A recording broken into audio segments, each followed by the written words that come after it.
to turn off your video. It should be started now. So yes, you're welcome to turn off your video. You don't need to have that on unless you want to, but I will ask that you keep your microphones off. If you have a question you'd just prefer to ask, please wait until the end. But if you have questions while we're going, put them into the chat. There's a team, I think at last count, of about 4 or 5 folks in the back who will beaver away and answer all of your questions while we're going.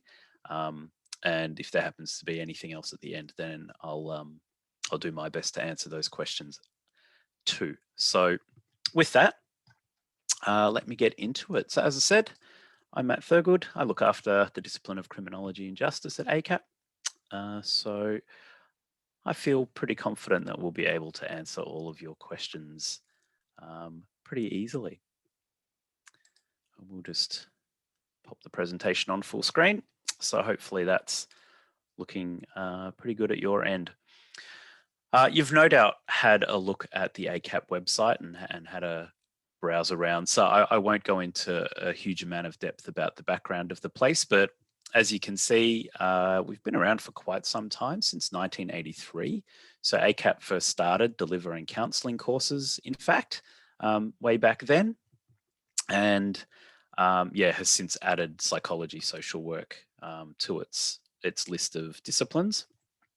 In terms of criminology, we actually came from a different provider that started around 1990. So we've been around for quite a while as well, and joined the ACAP family some years ago. So there's nothing sort of new, I suppose, about our colleges. We've been around for a long time, and we plan on being around for a while to come.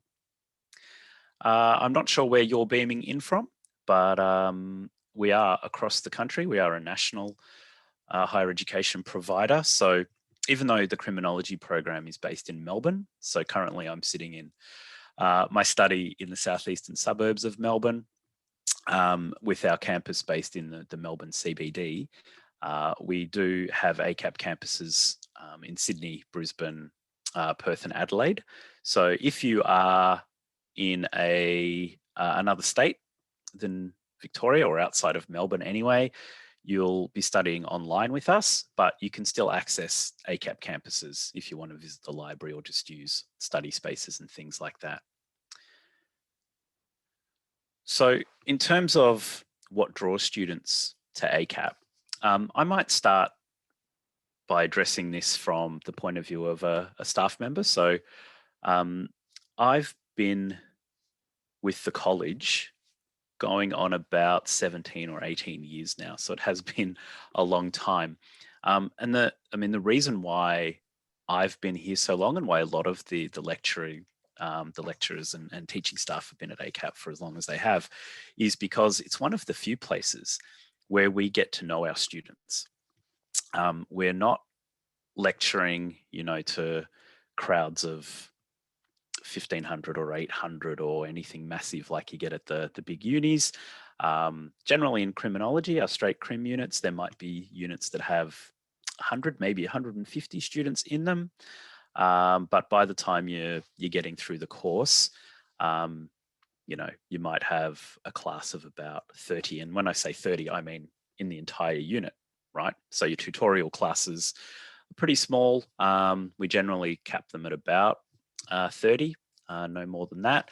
But yeah, you'll find that you're able to meet your peers, both inside the classroom and outside. You're able to build that rapport, not just with fellow students, but also with us as teaching staff. And I reckon that's a really important part of higher ed, particularly if you are online.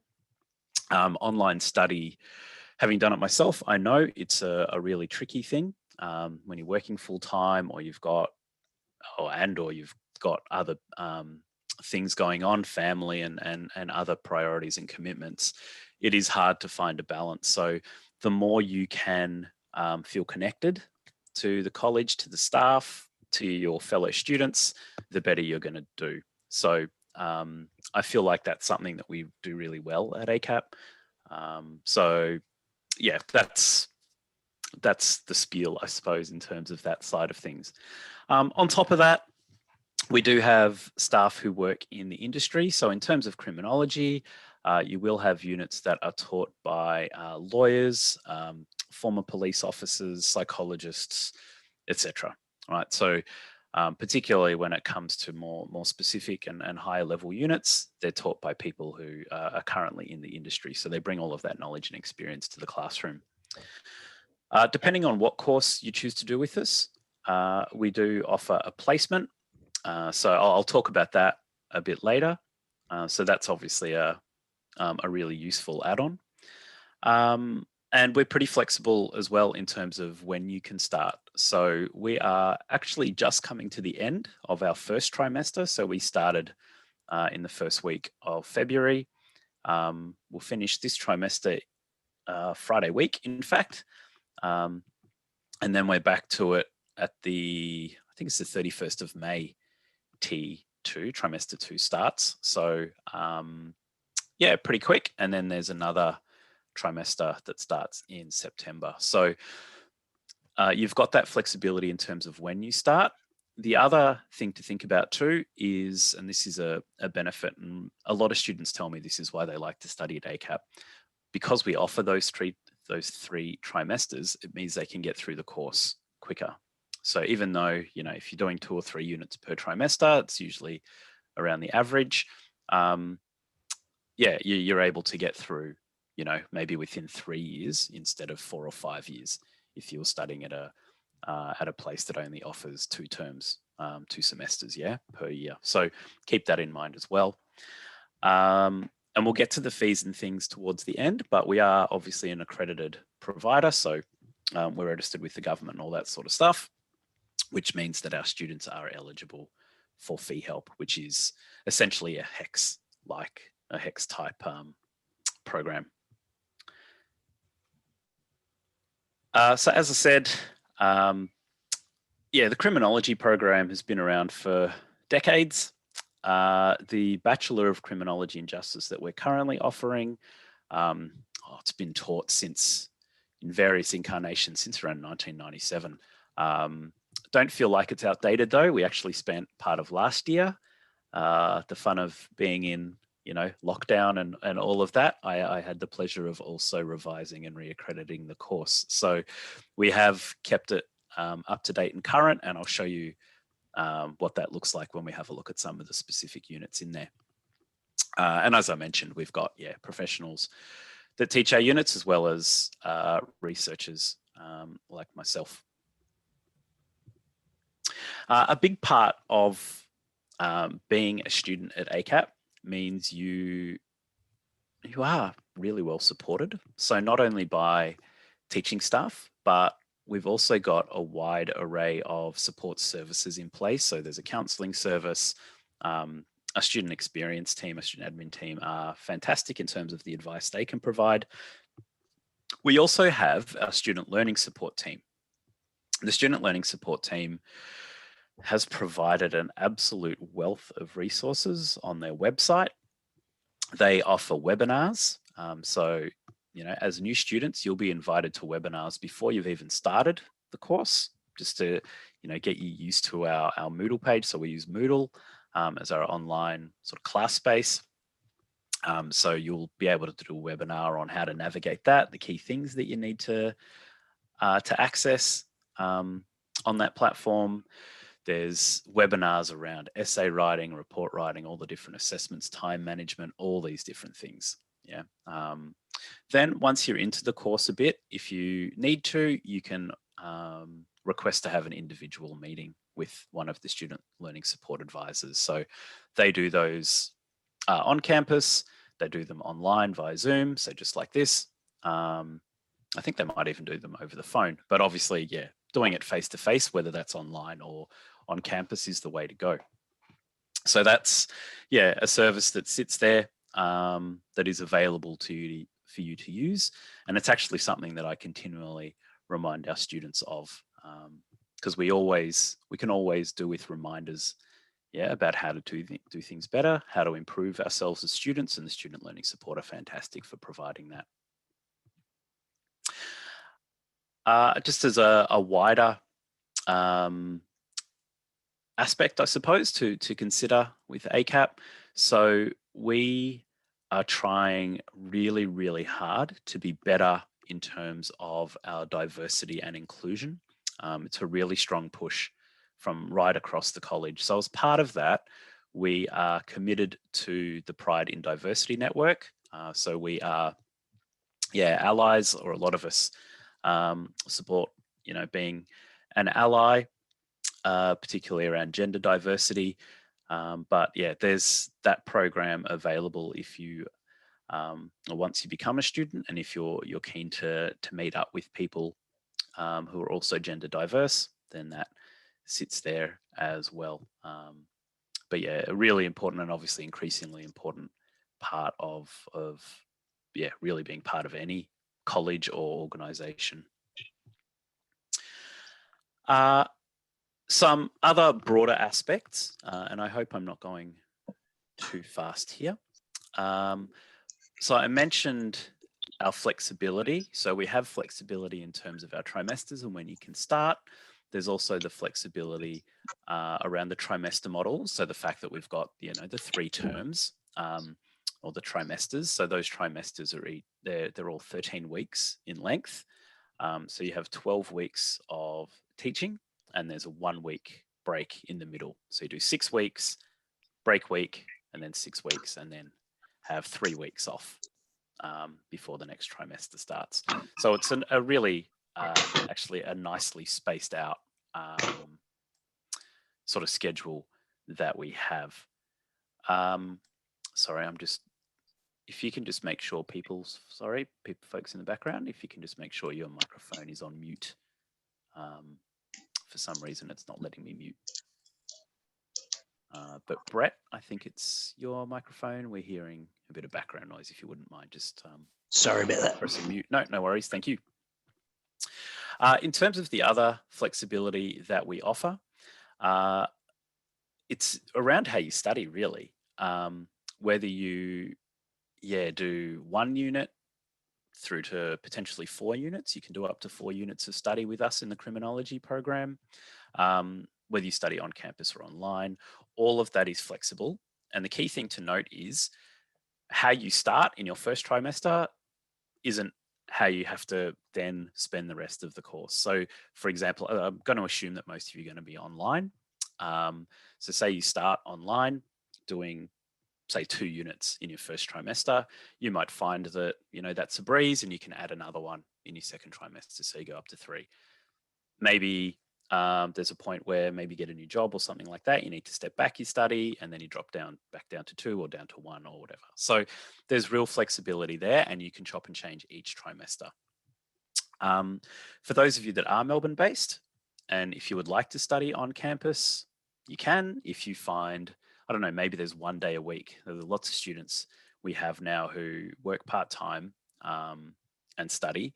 So they have 1 day a week where it works really well for them to come onto campus. So they choose units that are going to be on campus that day. They do maybe 1 or 2 units on campus and then another unit or 2 online. So yeah, you can flip around as you need to, trimester to trimester. In terms of our class times, so lectures are all during the day. So each of our classes is each week it has a 2-hour lecture and a 1-hour tutorial. The lectures you don't have to attend, they're all recorded, so you can access the recording later. The tutorials, we have a 50% attendance requirement, so that's the minimum hurdle, but we obviously expect that students are going to attend as much as they can. Yeah, in terms of timing, so a morning lecture starts at 9:30, goes through to 11:30, and then the afternoon sessions from 2 till 4, and there are tutorial times around that. Generally, though, all of our online tutes are in the evening, so from 5 o'clock onwards. So we understand, obviously, that most of our students are working during the day. So classes are Monday to Thursday, and as I said, online 5 o'clock. There's a 5 o'clock, a 6:15, and a 7:30 time slot. So we try to be as flexible as we can in terms of the timings that we offer our students. All right. So hopefully all of that um, is clear. Uh, I assume that the chat is going bonkers, but I'll ignore that for now and I'll just keep on ranting at you. So just to give you a bit of background here, because it's not always clear exactly, what the field of criminology is. So just to make sure we're all on the same page, criminology is obviously the study of crime. I suppose that's the most obvious part of it. So uh, understanding what crime is, which is not as straightforward as it might seem, understanding why people engage in criminal behavior. And that can be straightforward, but more often than not is very complex. Understanding the harms or the impacts of crime, and that's not just on individual victims, but that's on family members of both offenders and victims. Understanding the impact on a community, on wider society, the financial costs, all that sort of stuff, and of course examining how we respond to crime. So understanding how police, the courts, the correctional system works, all of that, how we can do it better. Because we generally in criminology, we look at things like, well, if it worked, we wouldn't have crime. Why do we still have crime? So what can we improve? How can we improve the system? And as part of that as well is crime prevention. So responding to crime is one thing, but obviously prevention is better than cure, as the saying goes. We want to try and prevent criminal behavior before it has a chance to occur. So we don't have to worry about the harms and the impacts and all of that. So criminology is also concerned with crime prevention. The justice side is, as we frame it, more about the practicalities. Okay, so criminology is the broader sort of theoretical stuff, and the justice is really the doing part of it. So here we think about, the criminal justice system, specifically the police, the courts, corrections. I'd also throw in the youth justice system in there, because that's a separate part. It's separate to obviously the adult criminal justice system, but a really important part of criminal justice. So career-wise, these are the key areas that our students are generally looking towards. And I'll go into more depth with each of these. So very briefly, it's police. It's that idea of catching the criminals or investigating crime. There's the legal side of it. So whether that's working in the courts or heading towards a law degree. And also then, well, not also then, but after that, you've then got what we do with people once they're in the system, right? So the correctional aspect of it, rehabilitation, treatment, or even working in prisons and that side of it. So as I said, I'll go into a bit of depth with each of these areas, and I'll aim to be as honest as I can and as upfront with you around all of this. So with law enforcement, we find that probably about 30% of students that come to us are keen to head towards police force. So, whether that's the Victoria Police, Queensland Police, even the Federal Police, those are all options. For those of you that are keen on a policing career, rather, you'd be aware that you don't need a bachelor's degree to apply in the first place. But what we find is that people with a bachelor program or with a degree under their belts, they're in a better position come that application process. Policing remains one of the most popular careers. So as difficult as it is, as tough as it is, there's a lot of people that are drawn to it. So it's a massive pool of applicants, whenever there's a recruitment drive. So by having a degree under your belt, already you're standing out from the rest of the crowd. The other thing is having a degree in criminology is not just a degree, but it's a relevant degree. So you've got background knowledge there around how the system works, some insights around the law. You'll obviously, once successful, go into the academy or the training program or whatever it is that the state force offers, and be trained from there. But having a criminology degree behind you is a great pathway, and that's what we find. And for those of you that are interested in the bachelor, as I mentioned, we have a placement program, so that's only in the bachelor of criminology and justice, but you might have the opportunity to do a placement that's related to policing, which again helps or looks good, on your application, on your resume, gives you those insights that you otherwise wouldn't have. Some other agencies that are a bit further afield that we tend not to think about, because generally, we think criminology, we just think, police courts and prison system. But there's a lot more to it. So what you can see there are a number of federal agencies. So I might start with crime and then work my way out from there.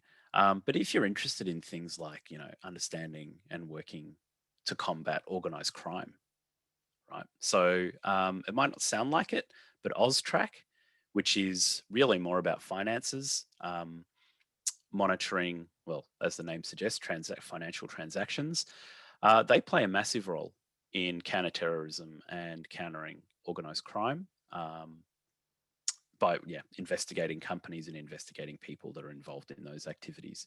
If you're thinking about, counterterrorism, ASIO and ASIS are our security organizations. Those are valid options for you as well. So it's important to think about, I suppose, a broad array of potential career outcomes. We don't often think about terrorism when we're thinking about criminology. Before I popped in here, I was actually in the midst of just preparing the terrorism elective unit that we offer, that I'll be teaching in the next trimester. So there's lots of scope for you to explore a number of different areas. In terms of the law, again, being upfront, note you cannot become a lawyer by studying our course. It's not a law program, it's a criminology program.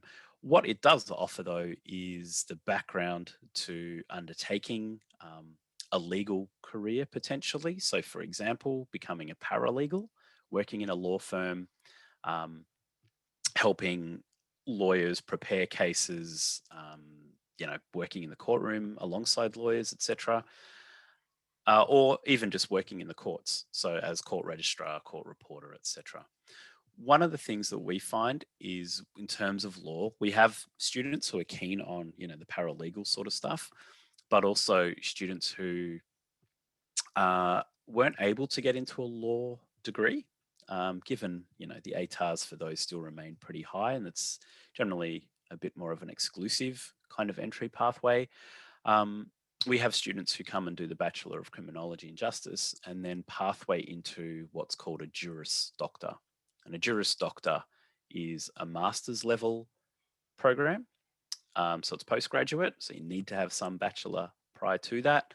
And then the Juris Doctor gives you, the legal knowledge that you need, gives you an internship, and basically helps you step into that law degree. That law career that you're after. So that's a possibility there as well. And that's we see that as a pretty popular pathway for students who, whether it was that they, didn't get into the law degree that they wanted to, or weren't 100% on whether they wanted to do law.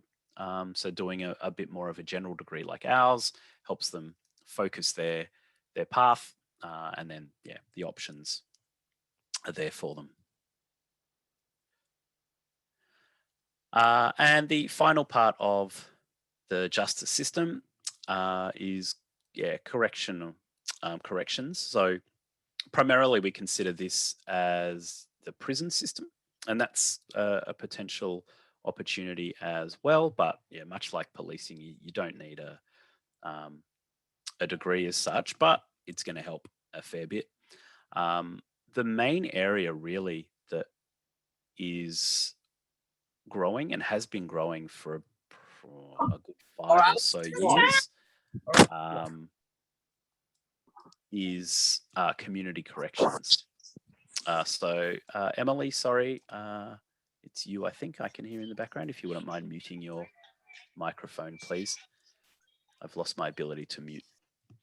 Thank you. Yeah, community corrections is a massive growth area. So if you're interested in, kind of that case management space, working with offenders, helping them to rehabilitate, making sure that they are following the order that the court has given them, then yeah, look towards community corrections. Absolute growth area, because we still have people committing crime, obviously. And when I say we, the system is trying to keep them out of prisons because prisons don't work so great. So yeah, there's a really solid pathway there. And you've also got youth justice as well. So like I mentioned towards the start, youth justice doesn't just include young people who offend. Think about youth justice broadly. So working with youth, so-called at-risk youth, vulnerable people, or vulnerable young people who, struggling at home, struggling at school, that kind of stuff. But again, this is a pathway. Doing our courses, it's a pathway into that kind of work. All right. So in terms of our courses themselves, there's a handful here that I'll talk through. So with the undergraduate courses, there's actually 4 of those. And sorry, I forgot to remove the postgraduate from the slides. We're not offering the postgraduate, the graduate certificates at the moment, or at least in the next trimester or 2. So I'll just focus on the undergraduate programs because of that. Before I get into the Bachelor of, no, actually, sorry, I'm just running things through my head here. I'll talk about the Bachelor of Criminology and Justice, because this is our most popular course. Within this sits the Associate Degree of Criminal Justice that you can see down the bottom of the slide there. We also have the undergraduate certificate in Criminology and Justice. Okay, so I'll talk about those 2, the associate degree and the undergraduate certificate, in a moment. I'll cover the Bachelor of Criminology and Justice first. So the Bachelor is, as I said, our most popular program, our main program. It involves 24 subjects or 24 units of study, so you have to complete all 24. 20 of those are what we call core units, or they're compulsory, so you have no choice with those, you must do them.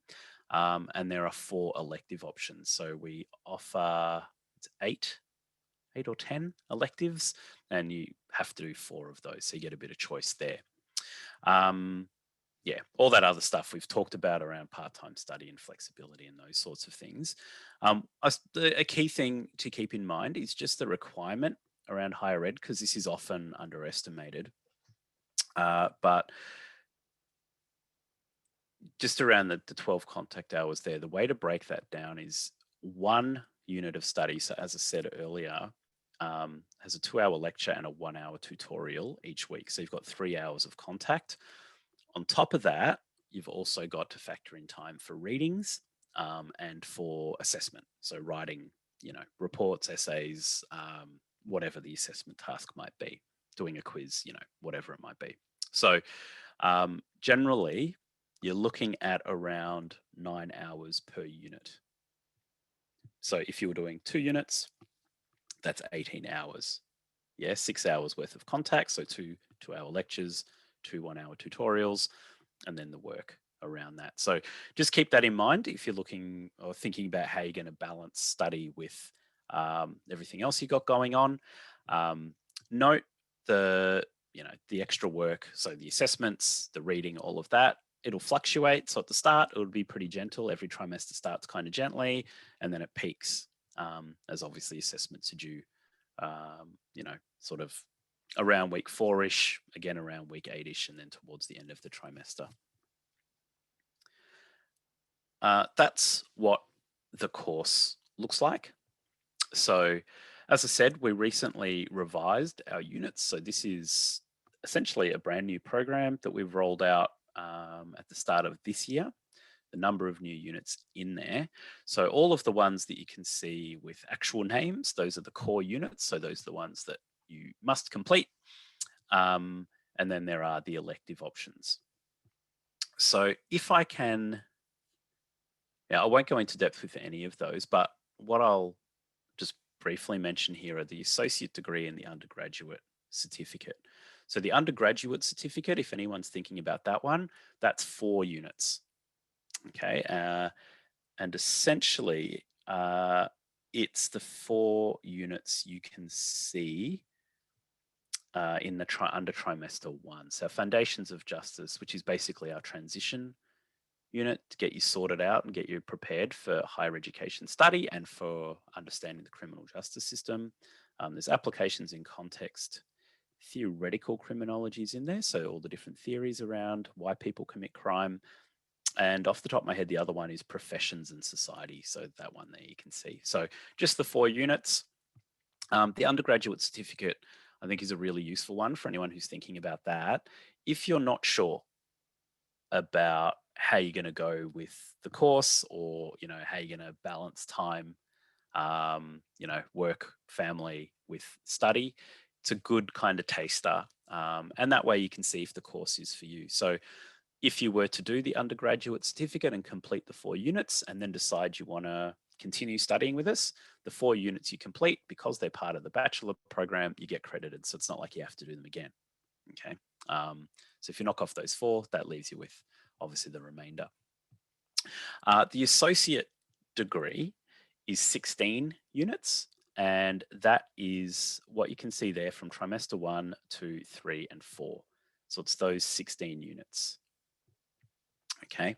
And yeah, we've got this set up. So yeah, 4 units per trimester. But as I said, most students we find at the moment are doing more like 2 or maybe 3. It's really up to you how you want to approach the course. But hopefully that makes sense and helps differentiate between those different courses. So a key thing to note is that it's only the bachelor program, so only the Bachelor of Criminology and Justice, that has the work placement. So if you can look down to trimester 6 there in the bottom right box, you've got practicum. The practicum unit is really about job readiness. So honing your job application skills, how to write a cover letter, sharpening up your resume, addressing key selection criteria, that sort of thing, as well as making sense of your work placement. And that work placement, comes prior to that. So yeah, I'll come back to the placement. Again, for those of you interested in the bachelor, so it's only with the bachelor that has the elective options. These are the 8 elective units that we offer, and you choose 4 of these. So you can see they're pretty diverse. They're very much aimed at, as you'll see on that, just to go back a slide, trimesters 5 and 6. So we expect that students will pick these up towards the end of the course. Once they've got all of the earlier knowledge under their belts, but also once they've got a clearer idea of what they want to do career-wise.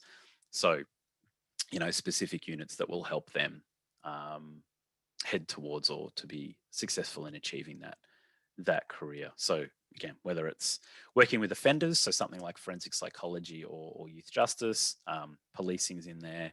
If you're thinking about broader stuff like cybercrime, terrorism, right, it's all there. And then the placement. So again, sorry if I'm repeating myself here, but for students that are doing the Bachelor of Criminology and Justice, they have to, in fact, undertake a work placement. It's a 2-week placement. And I suppose a key thing to note is that we help students find those. So don't feel like you'll just be, left to organize your own thing. We have a placement team. We in fact have a person who looks after the criminology placements. That's her key role. So it's her job to find placements for our students. So again, like I say, don't feel like it's something you have to go and find yourself. So it's 2 weeks, and generally students will do that placement in the trimester break. So I mentioned earlier, there's a 3 weeks, between each trimester. So students will do the placement in that time, or there is some flexibility around, doing 2 days a week or 1 day a week or whatever it might be. But being a 2 week placement, it's essentially, what's that, 10 working days, 75 hours. That's the breakdown of it, if that helps. In terms of where students do their placements, so I mentioned policing earlier. There are some police stations that take students on. The Police Academy in Victoria, so sorry, it's Victorian centric, but they have programs that our students get into. Other states, unfortunately, don't offer that. But otherwise, it's the courts, it's legal firms. There's some correctional facilities, so actual prisons that take students. There's a broad array of opportunities there. So as I said, it's 75 hours or 2 weeks, which sounds like potentially a lot, but at the same time isn't a huge amount of time for a placement. The reason why we've set it at that is we feel like it's sufficient for students to get a clear idea of whether working in a law firm is actually what they want to do. So it's there to help confirm a career direction. It's to help students network. It's to expose them to the agencies they're going to be working in. Apply the knowledge. It's all a whole bunch of different aspects to it, but a really beneficial program, we feel. All right. One of the other bachelor programs that we offer is the Bachelor of Psychological Science and Criminology. So this is a double major, what we call a double major program. As you can see there, it's half psychology and half criminology. So all of the units are set in stone. You don't get any choice. But this is, there's a lot of words on that slide. In essence, if you want to become a psychologist and, work in prisons with offenders, or you want to become a psychologist, just have a real interest in criminology, then this is the course for you. If you don't want to become a psychologist, then you don't need to be doing the double major. You're welcome to, of course, but it's really there for people who want to become, as I say, a psychologist. And so this is then a pathway into a 4th-year program, so honors, and then into a master's, and then eventually you can register and practice as a psychologist. So as I say, this is the program. If you're thinking more around, maybe offender rehabilitation, working in prisons, working with offenders, or you're interested in becoming a psychologist and criminology also interests you, then marries the two areas together really nicely. All right. So hopefully that all makes sense.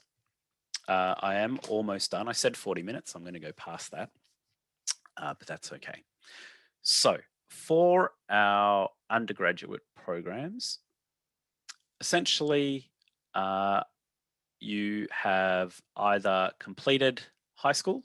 So if you are, let me put it this way, if you're under 21, you've completed year 12, or you've completed a certificate 4 in something in a related area, or you have already gained admission to an undergraduate program somewhere in Australia. If you're above the age of 21, ideally you meet one of those criteria, but we can also look at other things like work experience or courses that you've completed or anything like that. The main thing that you need to be prepared to do is just to have a chat with one of our team. So that includes the folks who are in the background, in my background anyway, working through the chat. So Miles, Joel, Danny, Hannah, etc. Once you put your application through and your various documents, so you can see the documents there that would be useful. they'll call you up and you'll have a chat with them. And that chat is about making sure that it's a two-way thing. It's about making sure that you're going to be um, eligible to undertake the course that you're choosing, but also to make sure that the choice or the course that you're choosing to do fits with where you want to go. Okay. So for example, maybe you want to become a psychologist, but you've applied to do the criminology and justice degree. They'll talk you through that and, suggest that you need to be doing the double major, so that you can get to that. So yeah, as I say, it's about having a conversation with someone in the team to make sure that you're suited, to us, and that the course that you're choosing is going to be suited to you. So it's not meant to be, don't feel like it says a screening interview. It's not, 20 questions, quick fire questions that you need to answer on the spot or anything like that. Not really something you need to prepare for. Really is about having a conversation. So in terms of applying, really the best way to do it, and really the only way to do it, I think, is to jump on the website. So acap.edu.au.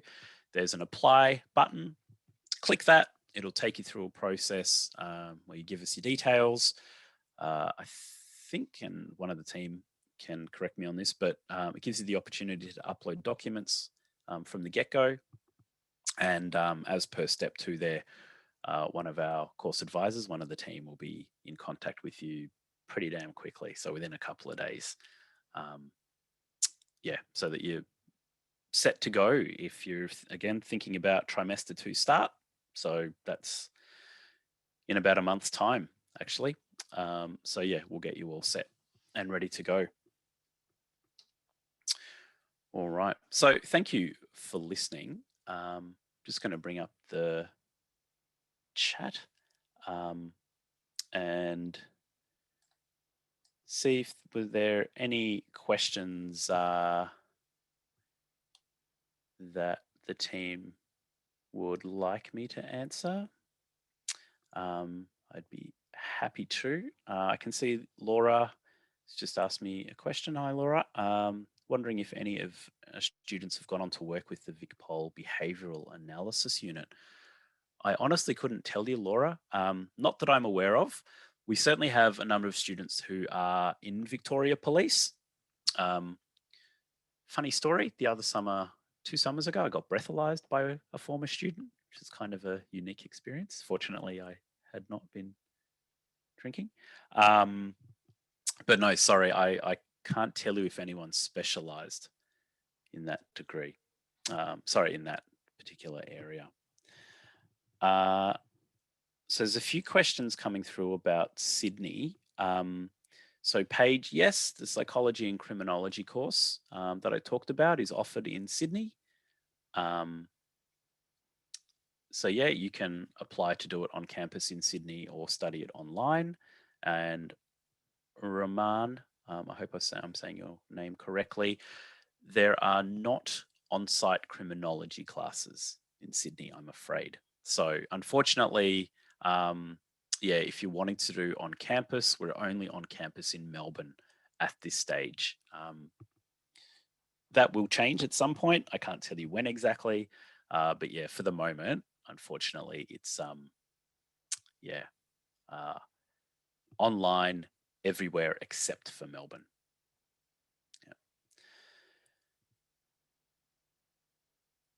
Alana, so that's a bit of a harder question. So you're currently year 10, so you got plenty of time, to make a decision. It really depends on what aspect of criminology you want to get into. So, there's not really, in Australia anyway, you hear people calling themselves criminologists, but really, if you're a criminologist, as much as I describe myself as a criminologist, it's really a research role. It's not really, law enforcement investigations like you see sometimes out of America. So yeah, Alana. Okay. Yep. Sorry, I'm yipping to Alana's comment there in the chat. So just around subject selection and work experience, I'd honestly just go with what you're most interested in. Uh, so most of our students come to us having maybe done legal studies, but we don't have prerequisite units. So don't feel like you have to do something in order to get into criminology. I mean, English, honestly, doing well in English, as general as that sounds, is a really good start because criminology is a social science. Um, Doing maybe a legal studies type unit, um, yeah, it's really up to you. This is probably not helpful, but my general advice to anybody who's heading into years 11 and 12 is to do what you are most interested in. Um, Nobody asks you about what you studied in high school when you're entering the job market. That's how I'll frame that. So look at it as doing the units that you're most interested in, that you feel you're going to do best in, and that will give you the best shot of getting where you want to go. I hope that helps. Uh, Nikolai, interested in forensics. If you're thinking about forensic science, you need to go and do a forensic science degree. So even though we touch on those sorts of aspects, criminology is much broader. If you're doing forensic science, then you're doing things like physiology and um, the other units have escaped me, anthropology, stuff like that. It's more medical, to be honest. It's much more uh, science than it is social science like criminology. So um, yeah, would probably be looking somewhere else, Nikolai. Uh, it looks like, yep. So Paige, Danny's answered your question. Thanks, Danny. Rebecca, how complicated is it for the neurodiverse? Um, that's a really difficult question. I'm afraid, um, because neurodiversity is obviously a really diverse area.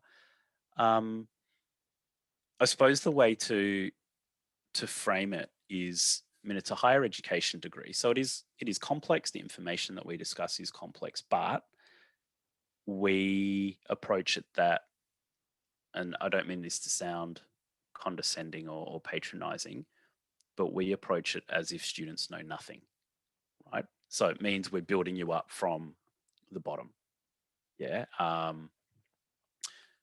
So when you first come into classes, right, we're going to give you what I hope would be, fairly obvious information and knowledge, and then build it up as we go. So don't feel like you're going to come in and there's an expectation you're going to know a whole bunch of stuff. Um, the other part is just around, say, neurodiversity is we looked, like I said, we look to support our students as best we can. So whether that just means you chat with your lecturer or your tutor after a class because you're not sure about something, um, whatever it might be, right? Um, Having more regular consultations with student learning support. Yeah, we will do what we can to support all of our students. So neurodiverse or not, yeah, that's a key part of what we do at ACAP. So I hope that answers your question. But as I say, it's a pretty difficult one to answer off the bat. Alyssa, graduating year 12 this year, so end of 2021. You're welcome to apply for our courses whenever you want, really. We'd obviously have to wait for your year 12 results to come out before we can offer you make you a formal offer, but you're welcome to put your application through, perhaps towards the end of the year, when you know exactly, or you've got a clearer idea on where you want to go course wise. But yeah, the majority of our students, we have a number of new students who join us out of year 12. So obviously, so it won't be a problem. You, like I say, I think get your application in October, November, or maybe once you've done exams and that kind of thing. Oh, sorry. depends where you are. So Miles, thanks Miles. Miles is just correcting me here. If you are in Victoria, Alyssa, then you need to go through VTAC.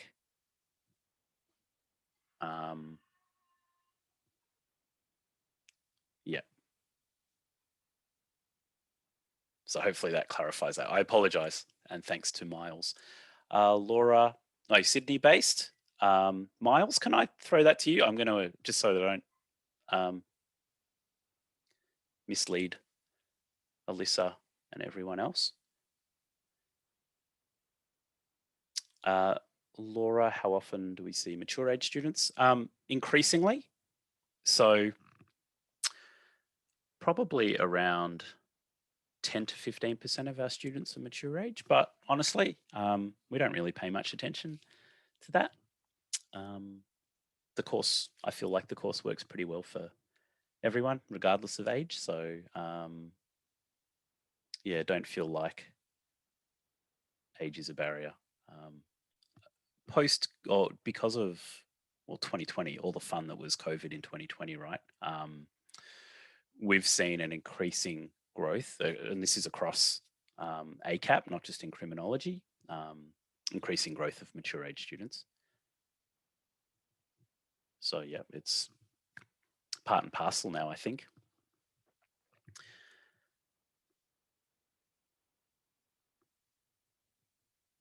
Yeah, a few people are getting to me in the background here, Laura, saying that they're over 21. So there's a few of you in the room right now. It feels like the questions are drying up, and I'm aware. I think there's another information session directly after this one as well in psychology. If anyone's interested in heading to that one, am I right? Again, sorry, team. There we go. Thanks, Joel. Do you have a link perhaps to that next Zoom in case anyone wants to join? So the next one is, yeah, for the psychology courses. So if that's what you're thinking about, whether a straight psych or psych and crim, maybe have a look there as well. But yeah, I'll sit in here for another minute or two. Thank you, everyone. I appreciate the thanks. I hope you found that interesting and you got the information that you needed. And thanks to all the course advisors for all of your help and for answering all those questions. Thanks.